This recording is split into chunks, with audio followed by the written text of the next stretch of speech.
Good morning mga kabayan. So ngayon nakauwi na pala kami dito sa bahay. Galing kami ng hospital.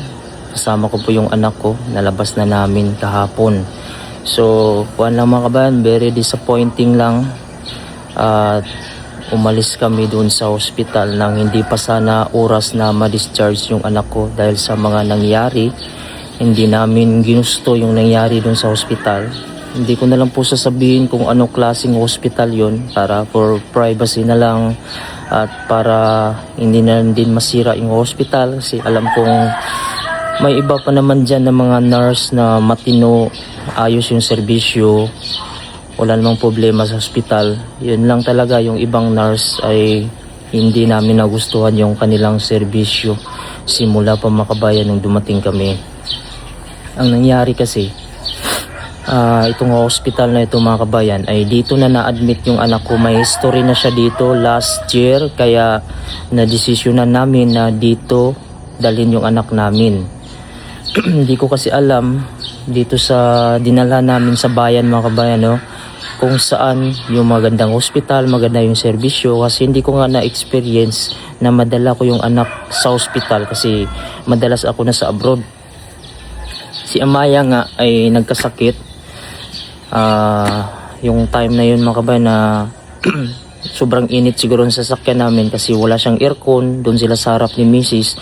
Mainit yung panahon, so nagbiyahe kami papunta doon sa bayan nung nakaraan kasi naggrocery kami sa mga pangangailangan. Sinalama namin si Maya, tapos pagdating namin dito sa bahay sobrang init yan na. Tapos pagkagabi yun, inatake na siya ng parang nagkalagnat siya or flu. Kasi nga mabigat daw yung ulo niya, ang sakit daw yung ulo niya, umiiyak siya. Tapos nasa 39.5 na yung temperature niya. Yun, pinunasan na nga namin siya. Pagka kinabukasan, medyo naging okay naman, bumaba yung temperature. Pero dumating yung mga tanghali, yun, mainit na naman siya, 39.9. At masakit daw yung ulo niya, umiiyak siya. Kaya sabi ko, dalhin na natin siya sa hospital para malaman natin kung ano yung sakit niya. Ano ba ito? Kasi wala kaming alam. Pero ang sa isip ko talaga, wala siya trangkaso kasi masakit yung ulo niya dito. Kasi kadalasan pag trangkaso or flu, dito talaga sa ulo umaatake. Ngayon, biyahe kami. Ito yung multicab natin. Dito lang yung service namin. Kasi mainit, walang aircon. So dito kami sa likod ni Amaya. Hapon na kami nagbiyahe kasi sabi ko para hindi mainit.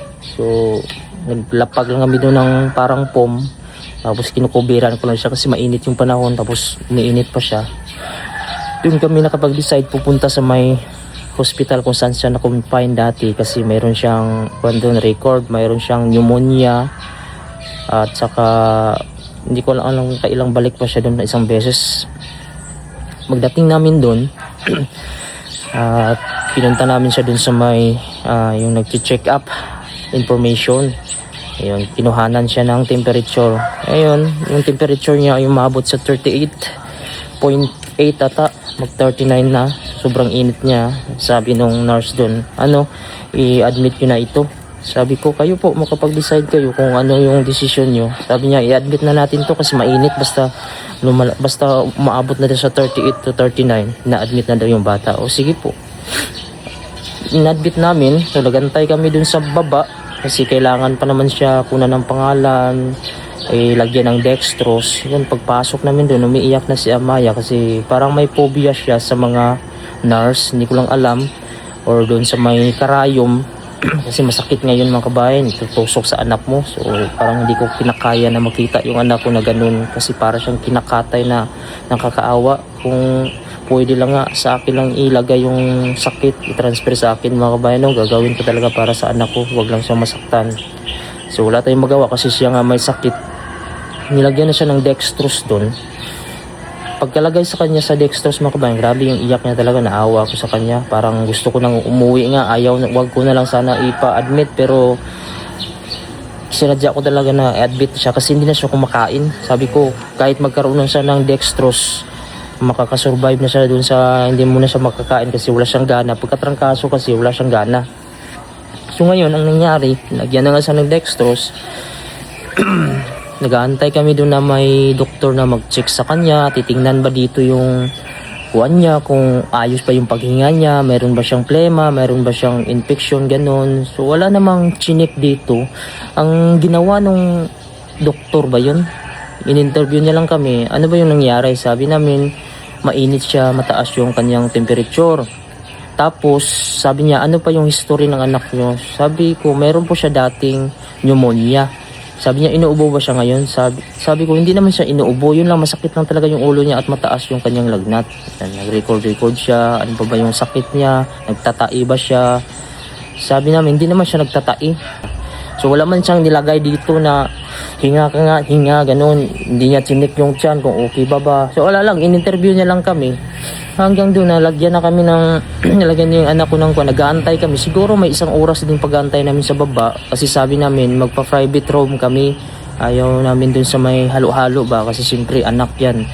Okay sa akin, magastos ako. Basta yung anak ko safe lang sa isang area. Wala lang siyang kahalo. Handa naman ako magbayad kahit magkautang-utang tayo para sa bata. Nag-aantay kami doon. Binigyan lang kami yung parang sa injection na ito daw ipakain daw sa kanya. Kasi yung anak ko nga hindi siya gana magkain, wala siyang gana magkain. Tapos tatlong bote yun ng parang injection siya, pero hindi naman sa injection, parang ipakain lang doon sa anak ko. Antibiotic yung isa vitamins, yung isa din para sa pangpagana. So tatlong sabi ko ano to? Hindi pa nga siya na-check up kung ano talaga yung sakit niya. Hindi man lang na-check dito. So, binigyan na kami ng mga resita na yun. Ayun, hindi mapakali yung misis ko. Sabi niya, bakit binigyan na agad kami ng kuan na wala pa man, hindi pa man na-examine kahit nga yung dugo niya. Hindi pa nga na-test kung kinunanan ng dugo yung anak ko pero hindi pa man lumabas yung result. Hindi pa nga na-x-ray. Kasi sabi niya, ganun kasi yan, may history kasi mag-trigger daw yan pagka ganun. Sabi ni Mrs. hindi pa naman siya inuubo. Hindi nyo pa na-check dito sa likod. Sabi ng Juan, ganun daw talaga yon kasi magti-trigger daw. So wala lang. Yung Mrs. ko parang hindi na siya pakali. Nagantay kami sa baba, siguro mga 1 oras. Tagal din. So yung anak ko, iyak na ng iyak, naiinitan. Parang gusto ko nang umuwi, parang gusto kong tanggalin yung dextrose kasi naawa ako sa anak ko. Yun lang kasi hindi siya kumakain. So, yung tinawag na kami mga kabayan para pumasok na kami sa kwarto namin para makapagpahinga. Doon muna kami dumaan sa x-ray kasi sabi nung Juan mag-x-ray daw muna kami para malaman daw kung ano daw yung sa loob ng anak ko, kung mayroon ba daw siyang asthma. Pero nag-x-ray pa sila, binigyan na kami ng gamot. So ngayon nagpa-x-ray kami doon, so umiiyak pa nga yung anak ko. Ayaw niya talagang humiga doon kasi kailangan pahigain pa, patagilid para makita. So iyak na iyak yung anak ko. So hinatid na kami doon pagkatapos ng x-ray doon sa kwarto namin. Kasi nga sa private room kami. So pagpasok namin doon mga kabayan, pagkita ko, ito ba yung kwarto nila? Maraming mga lawa-lawa. Hindi naman tayo maarte na tao. Kaya ko nang humiga kahit dyan nga sa lapag. Pero kalusugan ang aking kwando ni sa anak ko Bata yung pasyente namin mga kabayan, may sakit, may asthma. Tapos doon kami patira doon kami dalhin doon sa isang kwarto na kung saan maraming mga lawa-lawa, parang gagamba na lang yung kulang, tapos ang dumi, tapos yung aircon mga kabayan, yung filter sobrang dumi, hindi nilinis, tapos yung CR barado at mabaho. Talagang sabi ko okay na siguro dito, baka wala naman, hindi naman siguro makakapekto ito sa akin, walang problema mga kabayan. Pero ang iniisip ko yung anak ko talaga, yung kanyang health talaga. So siyempre pinisto ko ng anak ko doon kasi si Mrs. kasi ang nangyari, bumili pa sila sa labas ng mga pangangailangan, yung mga gamit, mga plato kasi walang gamit doon. Kami ang nauna doon ni mama ko doon sa itaas, pero yung mama ko sabi niya, nagulat din siya bakit ganito doon yung kwarto, hindi naman daw ganito yung kwarto. Yung dati kasi doon na talaga yung mama ko nagpa-admit sa anak ko kasi iniwan ko nga tong anak ko sa mama ko. Hindi daw ganun yung kwarto, maliit daw, tapos pangit, mabaho. Tapos yung higaan nila, so mabuti nagdala kami ng bedsheet. Yan, nilagyan namin ng bedsheet para yung anak ko makapwesto na, makahiga na. Kasi parang nanghihina na yung anak ko. Ngayon, hindi na ako nagreklamo, hindi na ako nag-complain kasi okay na ito dito. Baka bukas makaalis tayo kasi ang duda ko lang sa anak ko, yung parang trangkaso lang, yung lagnat. Well, hindi naman siya inuubo. Okay naman siya, yun talaga, hindi siya kumakain. ito, dumating na si Mrs. Pagpasok ni Mrs. kasi ito si Mrs. talagang masilan talaga to pagdating sa bata. Ayun na talaga yung hindi komportable lalo na pag nagbabayad ka kasi private nga yung kuha namin eh. Private nga yung kwarto na kinuha namin. Tapos pagpasok ni Mrs. ano ba to? Ito ba yung sinasabi nilang 1.8 pa yung kuha daw yun eh. 1,800 daw yung per night doon sa kwarto. Sabi niya, ang daming mga lawa-lawa. Makikita talaga mga kabayan, daming lawa. Hindi man lang malinisan na kahit walis lang. Kayang-kaya naman nilinisan kahit ako nga kung kuwan. Pero hindi na kasi pwedeng linisan kasi nandun na yung anak ko eh. Maalikabok na. So ngayon tumawag si Mrs. doon sa maintenance. Pumunta doon. Sabi ni Mrs. ito ba yung kwarto nyo na tag 1.8? Sabi niya, oh ito talaga ma'am. Sabi niya, oh may mga lawa-lawa. Oh gagamba na lang yung kulang. Sabi pa nung kuwan. Ganito talaga kasi dito kasi hindi daw maubusan ng pasyente. Araw-araw daw mayroong pasyente. Sabi niya, ang mga pasyente kasi dito ganito. Kinuhan pa niya yung tao ba? Parang sinisin niya pa yung tao na yung tao daw kasi madumi daw yung hospital kasi sa tao daw na nag-rent dito. Sabi niya doon. So hindi naman kami sumagot. Sabi ko sa isip ko sa inyo naman ito kasi nagbabayad yung tao, kayo na maglinis. So porket ko hindi nyo pa malinis yung mga lawa. Tumawag sila ng paglinis ng aircon. Sabi nung naglinis ng aircon, dapat kanina pa to sinabi sa akin kasi may pasyente na dito, alikabok, matanggal tong filter to, mag-aalikabok, tapos barado yung CR, mabaho. Sabi namin lipat na lang kami ng kwarto. Kahit magbayad kami, malaki. Sabi niya, mayroong kwarto doon ma'am, 3.5 yung per night. Sabi ni Mrs. okay lang, magbayad ako, basta komportable. So tiningnan nila doon sa may kwarto doon. So yung kwarto na binigay sa amin, tag 3.5 yung per night. So lumipat na kami. Yung kwarto pa yun, hindi naman siya ganun talaga. Para sa akin, hindi siya sakto sa sa presyo kasi mahal at yung CR, mabaho din. Tapos yung kwarto, medyo malaki-laki siya, may 2 bed siya, pero hindi siya ganun kalinis para sa akin talaga. Pero okay na yun kasi mas okay dahil walang lawa-lawa. So ngayon, lumipat na kami doon. Ang nangyari mga kabayan, nung gabi na yun, umiinit yung anak ko, pero nilagyan naman nila ng yung paracetamol. So dapat yung paracetamol kasi every 4 hours or 6 hours yun. Makatulog na kami siguro mga alas 8 na siguro or alas 8 na ng gabi. Ayun na. So medyo bumaba yung temperature ng anak ko. Ang nangyari mga kabayan, nag-aantay kami doon na mayroong mag-check, magpunta, mag-robing. 8, 9, 10, 11, 12, 1. Siguro mga alauna na, sobrang init na talaga ang anak ko. Pinapawisan na siya, parang nanginginig na siya kasi kinunan ko ng temperature, 39 na siya eh. Sabi ng asawa ko, wala bang nag-check dito? Walang nagro-robing? Sabi ni Mrs. Pumunta siya dun sa may nurse station. Ma'am, wala bang nagro-robing dito? Kasi yung anak ko, dapat, alam nyo na may lagnat, dapat obligado na kayong mag-check every 4 hours kung okay ba siya, bumaba ba yung lagnat. Sabi nung kuwan doon, pumasok yung nurse, so naglagay siya ng gamot. Sabi ni Mrs. ganito ba talaga dito sa hospital ninyo? Walang may nagro-robing? Sagot naman nung isang nurse doon. Sabi niya, hindi ko alam ma'am, hindi ko alam kasi hindi ko naman trabaho yan. So yung sagot niya parang hindi din kaya-aya kung ikaw kasi dapat sasagutin niya mayroon naman nagro-robing dito or wala. Hindi ibig sabihin na sagutin niya, hindi niya daw alam, doon siya nagtatrabaho. Hindi na lang sumagot yung misis ko kasi napapansin niya na hindi na talaga maganda yung trato doon. Kasi sabi ni misis, yung anak ko may lagnat, nung nagbabayad kami dito, dapat every 4 hours or 6 hours mamonitor nyo kung tumaas ba yung lagnat or hindi para malagyan siya ng gamot. Kasi ang sabi nila, kami pa daw maglalagay ng temperature sa anak namin para mamonitor namin at dun sasabihin namin para maglagay sila ng paracetamol. So yun pala yung doon, hindi pala sila ang magmonitor kundi kami, yung ibig sabihin nila. So parang na-disappoint na talaga ako, parang hindi na talaga ako komportable doon na hospital. Parang gusto ko nang lumabas hanggang sa nag-chat na nga ako doon sa pinsan ko na taga doon. Sabi niya, bakit dyan kayo nagpa-hospital? So yun na pumasok sa utak ko na parang hindi nga siguro maganda dito. Sabi niya, kung gusto niyo magpa-hospital, ganito na hospital kasi maganda doon. Kahit magbayad kayo ng malaki, at least safe yung anak niyo. Sabi ko wala kasi akong idea dito sa mga magandang hospital kasi hindi ko pa naranasan na magpa-hospital dito. Hindi pa ako na hospital kasi mga kabayan, sa awa ng Diyos, no. Kahit ganito malaki na ako, hindi pa ako na hospital. Nung bata pa ako, pero mga 1 year old siguro ako noon, hindi ko na maalala. Pero nung malaki ako, hindi ko pa naranasan na ma-hospital. Yung mga kapatid ko parang hindi nga kami na hospital mga kabayan, no, kasi mga healthy sa awa ng Diyos. Yun talaga yung mama ko, doon talaga yung dinala yung anak ko last year. So hindi ko din alam kung ano yung mga nangyari, hindi naman siya nagsabi na hindi din pala maganda yung kanilang naging karanasan sa hospital na yun. So ngayon, ayun na, okay na yun. So nalagyan na ng paracetamol, tapos gusto pala nila, kailangan kaming mag-monitor kami. So kami nagmo-monitor sa anak namin, kami nagpupunas dito pag mainit siya para bumaba. So minumonitor ko nga, every minutes nga, minumonitor ko kung tataas ba siya.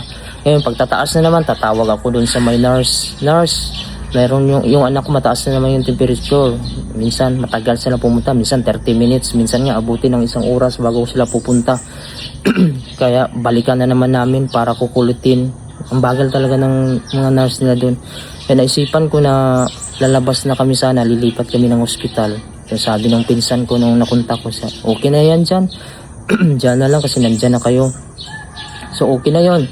Hanggang may mga binibigay sila sa amin. Parang di talaga komportable sa mga binibigay nila kasi may mga antibiotic pa, ano pa yung mga vitamins na wala namang wala pa namang result.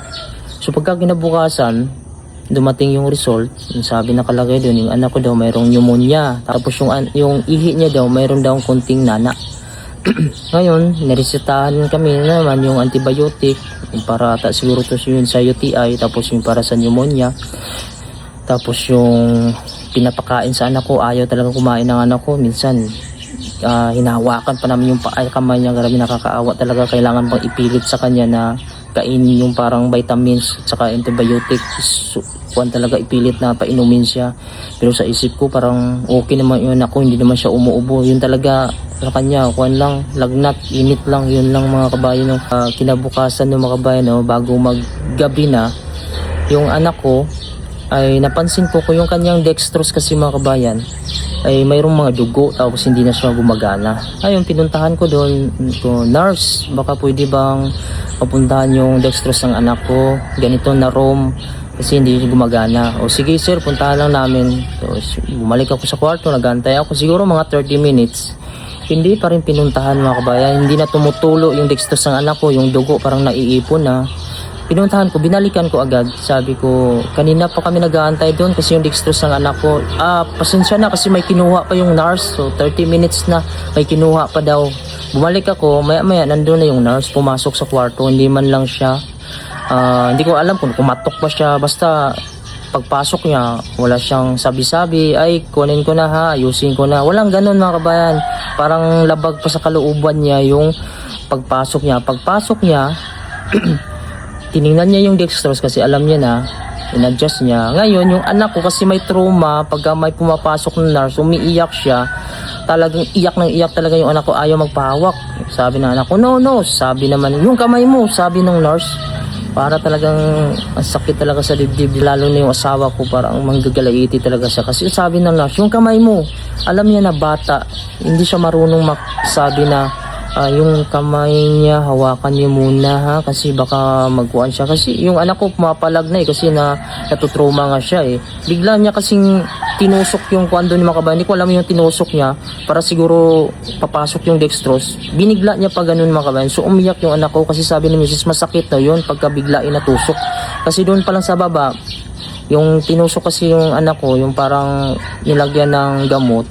Sabi ng nurse, dahan-dahan lang to, ganunin mo yung kamay niya kasi masakit ito. Okay yung nurse na yun. Pero yung babae na yun na naglagay ng kuwan mga kabayan, hindi ko lang alam anong nilagay niya o tubig ba yun para under yung dextrose. Binigla niya ganun. Tapos ang sabi niya pa, yung kamay mo, ginanon niya pa yung anak ko na hindi naman makaintindi yun. Hindi talaga siya marunong makiusap. Siyempre masakit sa amin bilang magulang yun. Ngayon, paglagay niya ng kuwan doon, umandar na, bigla siya lumabas. Hindi man lang siya nagsabi na, ay, okay na to, wala nang problema. Hindi naman siya nagsabi kung ano ba yung nilagay niya, ano yung tinusok niya, maya, kung ano yung gamot na yun. So doon na talaga na irita or na bad trip na talaga yung misis ko. Nasaktan talaga siya sa ginawa niya doon sa anak ko. Iyak na iyak talaga yung anak ko. Sabi niya masakit, masakit. Yung misis ko, hindi na siya nakapagtiis. Hindi man siya nagalit, hindi siya nagsalita. Iniipon niya lang talaga. So bumaba kami doon sa may pharmacy kasi nga nagtanong kami kung paano ba dito. Kung mag-withdraw kami, aalis kami, ano ba yung gagawin? So, kausap namin yung guard. Sabi ng guard, punta kayo dun sa nurse station. Kasi ayaw nga ni Mrs. pupunta dun sa nurse station dahil nababad trip na dun siya sa nurse, baka magkaaway siya ba. Pero sabi ng guard, punta kayo dun sa nurse station. So pumunta na kami dun sa nurse station, yung mga nag-a-assist sa amin dun kapag may mga problema. Sabi ng asawa ko, pwede ba dito mag-withdraw na kami, aalis na kami ngayon. Sumagot naman yung isang nurse kasi nakita niya kami. Yun yung nurse na nagturok sa anak ko na masakit, nasaktan yung anak ko. Sabi niya, bakit aalis kayo kasi matagal akong pumunta? Sabi ni Mrs. Hindi kami aalis dahil matagal pumunta. Umalis kami kasi hindi tama yung ginagawa niyo. Kasi bata yun eh. Bakit bigla mo na lang kinuha yung kamay? Kasi bigla niya kinuha yung kamay mga kabayan. Sabi niya, kamay mo. Bata yun, dapat kausapin mo ng maayos kasi na trauma, umiiyak yung anak ko. Tama ba yung ganun? Bilang isang ina, makita mo yung anak mo ganun. Tapos kayo, nurse kayo dito. Hindi na talaga tama, hindi na maganda yung pagtrato nyo dito. So, nanahimik yung babae yun, yung nurse na yun, tumalikod siya. Kinakausap kami ng isang staff na yun. Kung ano ba yung rason, bakit kayo aalis. Sabi namin, aalis kami dito kasi nga, yung anak namin ay umiiyak tapos hindi na tama yung pagtrato. Sabi ni Mrs. ganito ba talaga dito? Walang nagro-robing, walang nag-check up, hindi minomonitor kung anong lagay na yung anak namin. Nagbabayad naman kami dito, sabi ni Mrs. Sabi noon, wala daw nagmumonitor doon pagka madaling araw, pagka gabi meron daw. Tapos sabi ni Mrs. kami ba talaga kukuha ng temperature para lang sabihin talaga dito na mainit yung anak namin? Sabi ng isang nurse, oo, kami daw talaga dapat. So, sabi ni Mrs. alis na lang kami dito ngayon, i-follow up na lang yun yung babayaran namin kasi babayaran namin yan. Sabi naman ng nurse doon, magbabayad talaga kayo ng cash lahat, walang kaltas doon sa PhilHealth. Sabi ni Mrs. okay lang, basta makaalis kami dito. Kahit magkano yan, babayaran namin yan. Basta makaalis kami dito. Yun ang sabi ni Mrs. Ayun, kinuntak nila yung parang head nila mga kabayan para makaalis kami. Pinarasis yung papel. Pumasok na kami dun sa kwarto. Nauna si Mrs. Ang sabi ko dito, pasensya na kayo ha. Kasi bilang isang magulang, hindi maganda para sa amin na yung pagtrato ng ganun. Lalo na umiyak yung anak namin. Nasaktan lang kami bilang magulang dahil hindi man lang nagsalita yung babae na yun. Napapasok ako, ayusin ko yung dextrose. Bigla niya lang tinusok yung karayom dun sa may butas at sabi niya yung kamay mo. Siyempre nasasaktan kami. Yun na yung rason namin. Ayaw namin dito na kasi hindi na maganda yung pagtrato. So, pumasok ako sa kwarto. So, sila doon nakakilala pala sa akin na vlogger pala ako doon. Parang siguro na alarma sila, natakot sila. Baka sabihin nila mag-post ako, magsabi ako sa video. So, ayaw ko naman ganun mga kabayan kasi hindi naman lahat masungit nun. May mga bababait naman doon at hindi naman kasalanan ng lahat. Kasi pagka i-post ko pa mga kabayan, yung mga nangyari ay baka maapektuhan yung hospital. Wala na magpapa-hospital dito. So yung mga nagtatrabaho dyan, mayroon pa silang mga anak, pamilya na umaasa sa kanila, makakita sila. So hindi naman ako gagawa na ikasisira ng hospital na ito basta sa sarili ko. Hindi na kami babalik doon. Pumasok ako sa kwarto mga kabayan. Doon si Mrs. bad trip na bad trip, high blood na high blood talaga si Mrs. Pinipigilan ko lang siya. Sabi ko hayaan mo na, alis na tayo dito. Sabi niya hindi na talaga tama yung ginagawa nila, bata yan eh. Kahit sino magulang makikita, nagbabayad na dito ng maayos. Sabi ni Mrs. wala akong pakialam kung magkano yung pabayad nila, basta alis tayo dito. So inaskaso na yung bill namin. May pumasok doon na para siyang supervisor sa mga nurse. Kumatok sila, babae. Sabi niya, sir, pwede ako makapasok? Sige, pasok po kayo. Mayroon lang akong kuan na sana hindi na ito kakalat. Sabi niya sa amin kasi alam namin na mayroon kayong reklamo dito. Kausapin ko po yung mga staff ko sa mga nangyari. Baka bigyan niyo po kami ng isang chance. Sabi nung kuan na yon, yung supervisor. Sabi ni Mrs. wag na, hindi na kami dito. Alis na lang kami dito. Sabi ano kasing nangyari ma'am?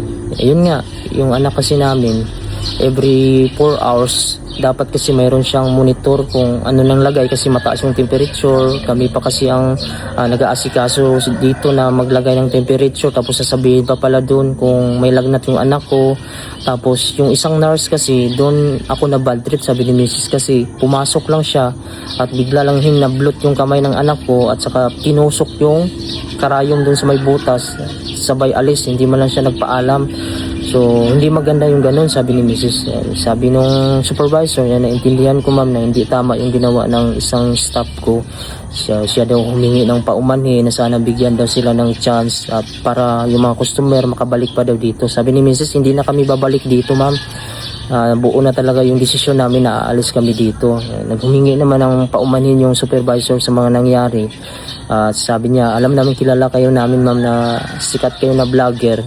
Tapos sabi niya sana ito ay hindi na daw aabot pa sa kuwan. Huwag na lang daw sabihin.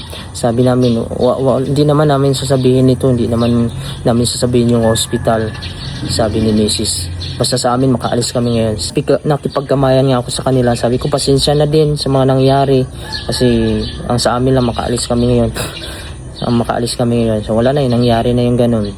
O sige ma'am, asikasuhin na namin yung mga bill. So kaso yung bill namin, hindi na daw pwede makakuha yung sa PhilHealth kasi nag-voluntary kuhan kami, pinapirma kami ng parang waiver na talagang kung ano man mangyari, wala silang pakialam.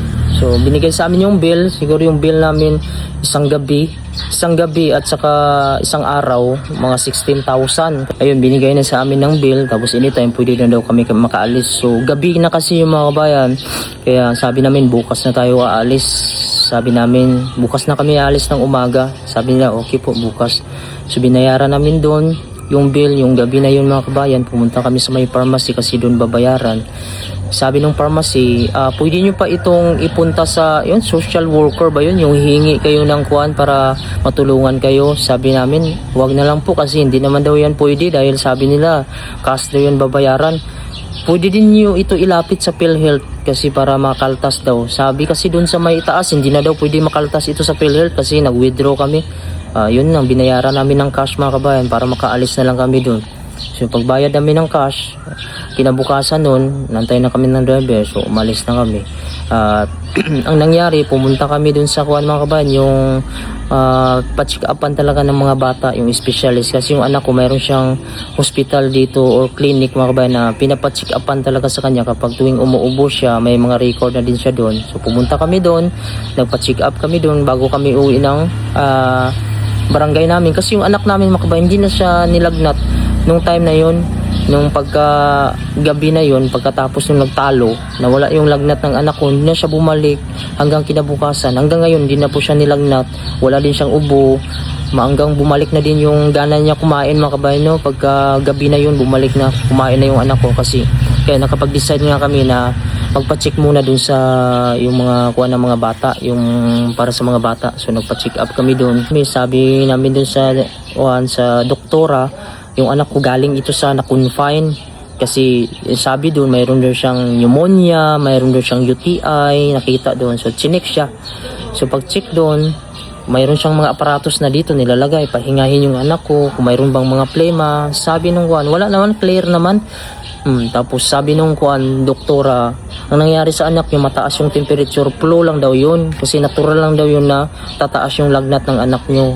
Hindi na siya nag-comment doon sa mismong kuan. Pero medyo napahiwi lang yung bunganga niya kasi bakit daw kinonfine agad na wala pa namang x-ray, wala pa namang result. Bakit diretso agad bigay ng antibiotic? Kasi ang sabi nila, once kasi nag-flu yung bata, hindi daw agad bibigyan niya ng antibiotic. Kasi doon sa hospital, yun pala yung pagkasakit ng anak namin mga kabayan, binigyan agad ng antibiotic. Hindi pa nga lumagpas ng 24 oras yung sakit ng anak ko kasi isang gabi pa lang yun yung anak ko So ngayon, yung nangyari, chinik lang yung anak ko, clear naman, bali binigyan ng ata yun ng mga vitamins. Wala naman ding ubo yung anak ko, wala mga kabayan, masigla lang siya talaga. Yun na talaga yung duda ko nga sa kanya, trangkaso yung flu, kaya masakit yung ulo niya, yun yung nirereklamo niya. So sa awa ng Diyos, yung anak ko ngayon okay na siya ngayon mga kabayan. Grabe na yung kain niya. So pasalamat na din ako nangyari yung ganun mga kabayan, yung nurse na medyo tinarayan kami na hindi maganda yung asikaso kasi nakapag-decide kami na alis talaga kasi hindi na talaga ako komportable ng hospital na yun. Parang hindi ko talaga makuha yung serbisyo nila. Hindi ko alam kung tama na ba yung ginagawa nila, yung mga binibigay na kahit ano na lang mga kabayan ibigay sa amin. Dami mga vitamins, tatlo pa, saka may antibiotic, iba pa yung tinutusok. So, wala ding check up na maayos na ano talaga yung resulta kasi nauna pa yung antibiotic bago dun sa x-ray. So pasalamat na din ako sa ginawa ng nurse sa amin. Nakalabas kami at safe naman yung anak ko dito. Natigil na yung antibiotic sa kanya kasi hindi din kasi maganda yung antibiotic na yun. At saka hindi ko naman din sasabihin dito kung anong klaseng hospital. Pero pwede akong maka-advise sa mga kamag-anak ko dito na huwag dyan kung gusto nyo talaga na safe. Kasi mga kaban yun, mga kaban, private yun siya mga kaban, hindi yun siya public. Kaya umaasa ako na maganda yung serbisyo kasi nga private, asikasuhin ka kahit magbayad ka pa. Pero dahil private tapos hindi na maganda yung pakikitungo nila, so hindi na kami talaga tutuloy doon. At ngayon sa awa ng Diyos, kahit sa kabila ng mga problema, basta palagi lang tayong magdasal. Talagang hindi talaga ako mapakali. Minuto-minuto nagdadasal ako, yumuyoko ako kahit naka-CR ako. Lord, pagalingin mo yung anak ko. Alam ko ikaw lang talaga yung tagapagligtas, ikaw yung pinaka-the best doctor sa lahat. Basta yung anak ko pag nagkasakit ng mga kabayan, pagka nag-pray ako mga kabayan, gagaling talaga yung anak ko. Kasi dun sa Greenland, hindi talaga yan na-confine mga kabayan, no? Yung mga dextrose, hindi talaga. Yung gamot-gamot lang talaga nakuha, normal lang talaga. Mawawala lang siya. Pero dito, pagkasabi mo yung ganito, pagka-check up mo, sabihin talaga na admit talaga. Kasi hindi natin alam bakit diretso agad admit kung hindi pa naman nila na-check. Pauwi na kami doon sa aming probinsya mga kabayan. Siguro mga 1 oras kalahati, depende kung traffic. Tapos mainit dito sa likod, oh. Sama ko yung mama ko. Ang init dito, pero ayos lang, kaya lang yan mga kabayan, basta may service. Dati nga ako nasa top floor pa kami nung jeep. Multi-cap lang kasi service namin. Pero ayos lang kasi nasa loob may aircon. Nandun si Mrs. tsaka anak ko. Hindi na sila mainitan. Basta kami dito kahit mainitan, sanay na tayo sa init. Basta safe lang, ligtas makarating.